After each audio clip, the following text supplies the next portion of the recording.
हाय दोस्तों, आज बीएड और डीएड वालों लोग के लिए बहुत बड़ी आज दिन थी, क्योंकि आज 9 अक्टूबर को उनका आज सुनवाई था सुप्रीम कोर्ट में। तो इस सुप्रीम कोर्ट में सुनवाई आज हो चुकी है। तो इसमें क्या कुछ हुआ, इसका चलिए अच्छी तरह से खबर को जानते हैं। और अगर आप वीडियो पर पहली बार आए हैं तो कृपया लाइक और सब्सक्राइब जरूर कीजिएगा। तो चलिए आगे वीडियो की तरफ बढ़ते हैं। तो देखिए, आज 9 तारीख जिसका सुनवाई सुप्रीम कोर्ट में होने वाली थी, तो ये केस क्या था, चलिए थोड़ी डिटेल में जान लेते हैं। ये केस जो है 11 अगस्त को एक सुनवाई हुआ था सुप्रीम कोर्ट में। डिसीजन आया था कि 1 से लेकर के 5 क्लास में जो भी बच्चे हैं उनको पढ़ाने के लिए जो है वो सिर्फ डीएड वाले ही पढ़ाएंगे। DELED डीएड, या इसी को बीटीसी बोलते हैं।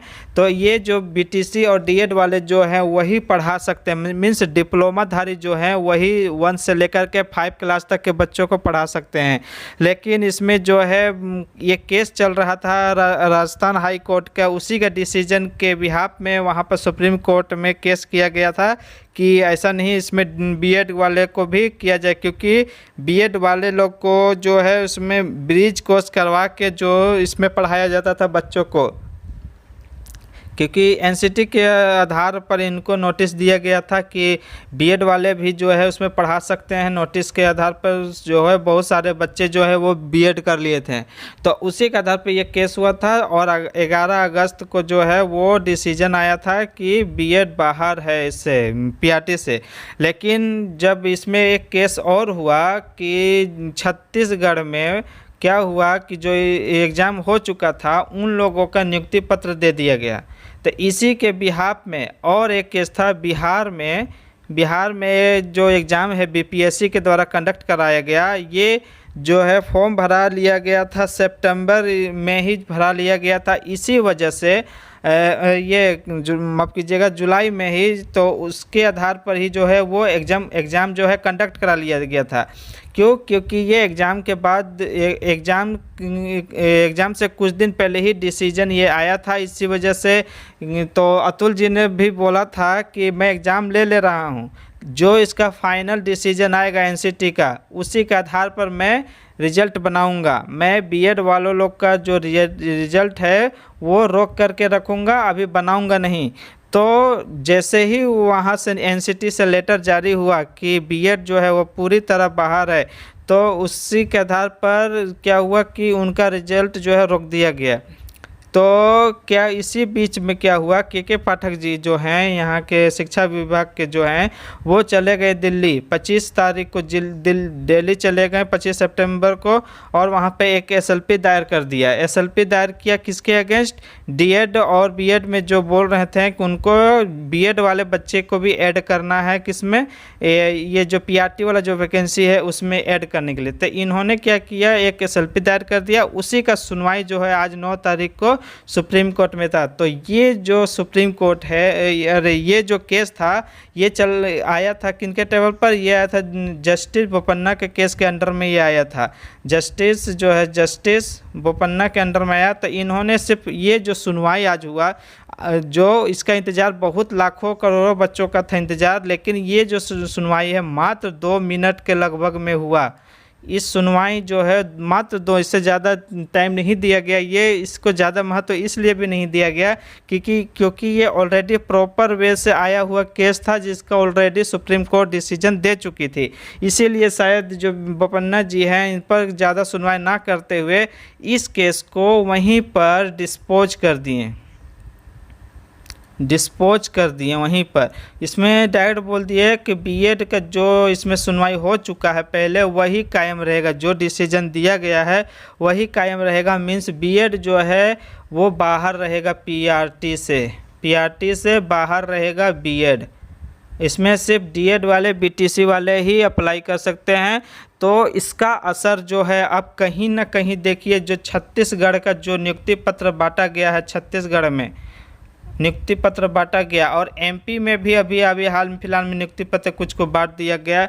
तो उस उनका जो है सभी का जो है क्या करेगा, आप इन पर रोक लग सकती है, क्योंकि अभी ज़्यादा दिन हुआ नहीं है। तो हो सके, क्योंकि फाइनल डिसीजन दो बार आ चुका कि बीएड जो है वो बाहर हो गए इससे, तो कहीं न कहीं इनको जो है अब यहाँ से भी छत्तीसगढ़ जो रेफरेंस ले रहे थे सभी बीएड वाले कि छत्तीसगढ़ में बांट दिया गया, एमपी में भी ले गया, तो यहाँ क्यों नहीं लेंगे। तो नीतीश सरकार को भी यहाँ बहुत बड़ी झटका लगा है। और बीएड वालों के लिए बहुत बुरी खबर है यहाँ पर कि जो है वो उनको बीपीआरटी में यहाँ नहीं ऐड किया जाएगा, क्योंकि बहुत सारे बीपीएससी वाले बच्चे बोल रहे थे कि इस बार हमको 1 से 5 में ऐड कर लिया जाए, और ये जो डिसीजन आया है उसको अगली बार से जो अभी वैकेंसी न्यू आएगी उसमें ऐड किया जाए, ये वाला रूल लागू किया जाए, मतलब बीएड को हटाया जाए। लेकिन सुप्रीम कोर्ट का ऑर्डर जो है वो तो एग्ज़ाम से पहले ही आ गया था, 11 अगस्त से पहले ही आ गया था, और वह पूरे भारत में लागू हो चुका था। लेकिन फिर भी जो है सभी जगह यहाँ पर आंदोलन चल रहा है, और इसी का डिसीजन जो है आज आना था, जो आ चुका है केस की तरह।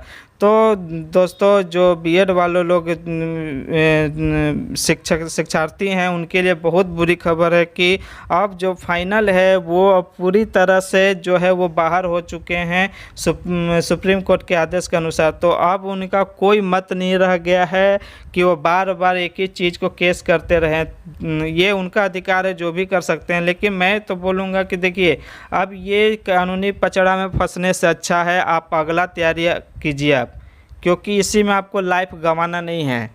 ये केस आपको पता है कि कितने लंबी जा सकती है सब, तो आप इससे अच्छा आपके मेरी राय जो मानना है वो मैं बता रहा हूँ, ये अपना पर्सनल मेरा ओपिनियन है कि आप 6 to 8 टीजीटी और पीजीटी का तैयारी शुरू कर दीजिए। बेवजह इसमें टाइम बर्बाद करके कोई फ़ायदा नहीं है। इसका जो डिसीजन है वो आना है, वो आएगा ही बाद में, जो भी होगा वो होगा ही। लेकिन मैं तो बोलूँगा आप 6 to 8 का टीजीटी पीजीटी, आपके पास बहुत सारे ऑप्शन हैं, क्यों इस सब में फंसे हुए हैं। जो होना था वो हो चुका, जो बुरा होना था वो हो गया। आप इसमें किसी का जोर नहीं चल सकता है, यहाँ पर आप कोई कुछ नहीं कर सकता। आप एक ही केस सुप्रीम कोर्ट में बार बार कितनी लेकर जाइए, कौन आपको दिन रात रोड पर बैठा हुआ रहेगा।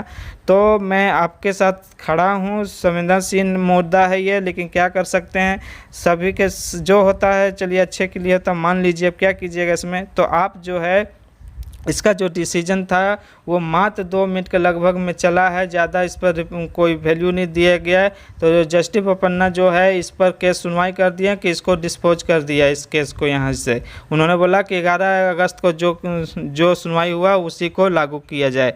तो देखिए, अब जो नीतीश कुमार है उनके पास कोई चारा नहीं है। उनके देखिए किसी का लाभ हुआ या नहीं हुआ, लेकिन नीतीश सरकार का इसमें लाभ हुआ कैसे, मैं बता रहा हूँ। देखिए, पहले वो क्या बोलेंगे, वो तो सारे स्टूडेंट बोलेंगे कि आपने कुछ काम नहीं किया, आप क्यों नहीं गए सुप्रीम कोर्ट डीएलएड वालों के लिए, क्योंकि आपने वैकेंसी निकाला था तो उसमें कहीं भी नहीं लिखा था कि सुप्रीम कोर्ट को जो ऑर्डर आएगा उस पर, जैसे केवीएस में लिख दिया गया था कि जो ऑर्डर आएगा उसको मान्य होगा, अगर बाहर किया है तो बाहर कर दिया जाएगा। लेकिन ये जो बीपीएससी का फॉर्म आया था उसमें कुछ नहीं लिखा था कि बाहर किया जाएगा या क्या नोटिस आएगा, कुछ नहीं।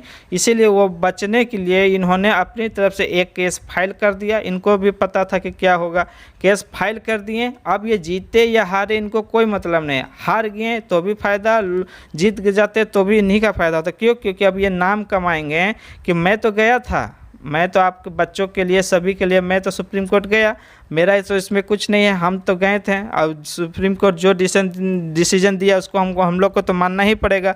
तो इस तरह से ये क्या हुआ, यहाँ पर साफ तौर से बच गए कि अब मेरा कोई इसमें रोल नहीं है, मैंने अपनी तरफ से अप्लाई कर दिया, सुप्रीम कोर्ट किया, एसएलपी भी दायर कर दिया, सारा कुछ कर दिया, लेकिन सुप्रीम कोर्ट नहीं माना। तो इसलिए अब हम लोग मजबूर हैं बीएड वालों को यहाँ पर बाहर करने के लिए। तो देखिए दोस्तों, ये सब चुनावी सब है, आप इस सब के पचड़ा मत फंसिए, आप अपना तैयारी पर फोकस रखिए। जो होगा अच्छे का होगा, जो होना है वो होगा। आप अपना तैयारी पूरी तरह से रखिए। और डीएड देखिए, मेरे हिसाब से तो दोनों टीचर हैं, मैं किसी का पक्ष ना ले सकता, ना किसी का बहिष्कार कर सकता हूँ। यहाँ एक के लिए खुशखबरी है तो एक के लिए दुखखबरी है। डीएड वालों के लिए खुशखबरी है, बीएड वालों के लिए बुरी खबर है। तब क्या कर सकते हैं, छोड़िए, जो होना था वो हो गया। तो आज का खबर जो यही था कि इस केस को जो है पूरी तरह से यहाँ पर डिस्पोज कर दिया गया है। ये बहुत बड़ी खबर निकल के आई। आज का जो सुनवाई था सभी बीएड डीएड वालों के यहाँ पर नज़र गड़ी हुई थी आज के लिए कि आज क्या होगा नहीं होगा, तो इस पर डिसीजन आ चुकी है। तो दोस्तों इस पर पूरी अच्छी तरह से अब मैं जो वीडियो है वो रात को लाइव लेकर के आऊँगा कि क्या कैसे क्या हुआ, कौन क्या बोला, कौन वकील क्या बोला, उस पर भी बात करेंगे। अब क्या कट ऑफ हो सकता है यहाँ पर, क्योंकि अब तो जो रिज़ल्ट बनेगा मेरे ख्याल से बीएड वालों को ना लेकर ही सिर्फ डीएड वालों के लिए ही यहाँ पर बनेगा। तो मेरा मानना है कि हो सके यहाँ पर सिर्फ डीएड का ही होगा, तो कट ऑफ जो है अब नीचे आने की पूरी संभावना है। ऊपर से 5% रिलैक्सेशन के जो बात हो रहा है वो भी होगा, तो कहीं ना कहीं अब जो है वो डाउन जाने वाली है कट ऑफ। तो दोस्तों आप वीडियो यहीं तक रहने देते हैं, बाकी बात रात को लाइव में करेंगे। तो अगर वीडियो अच्छा लगे तो कृपया लाइक और सब्सक्राइब जरूर कीजिएगा। चलिए आपका दिन शुभ हो।